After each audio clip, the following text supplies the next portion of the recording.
مصطفیٰ آئے آمنہ کے آنگن میں دین جاویداں لے کر میرے مصطفیٰ آئے میرے مصطفیٰ آئے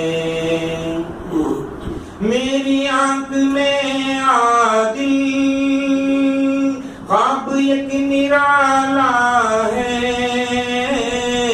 ایک عجب اجالا ہے کوثری پیالہ ہے میری آنکھ میں عادل خواب ایک نرالا ہے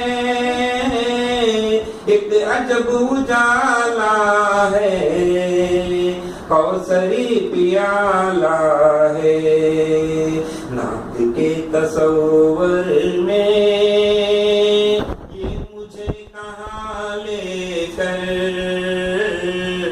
میرے مصطفیٰ آئے میرے مصطفیٰ آئے ہر طرف دو عالم میں نور بے قرار لے کر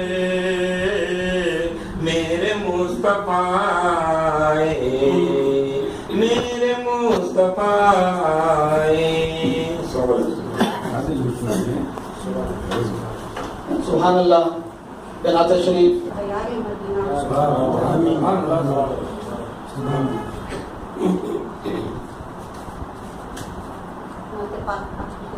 کرتی ہوں بے خزاں کیوں نہ ہو بے خزاں کیوں نہ ہو اس دہر میں گلزار نبی بے خزاں کیوں نہ ہو اس دہر میں گلزار نبی ذرے ذرے میں نظر آتے ہیں انوار نبی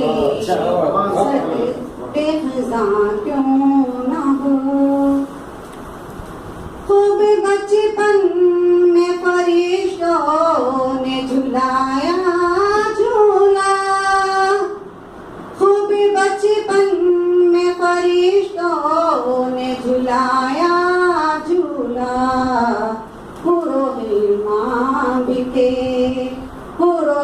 ماں بکے بے چین و طلبگار نبی ذرے ذرے میں نظر آتے ہیں انوار نبی بے خزاں کیوں نہ ہو کنکروں نے بھی پڑھا آپ کا کلمہ کنکروں نے بھی پڑھا آپ کا کلمہ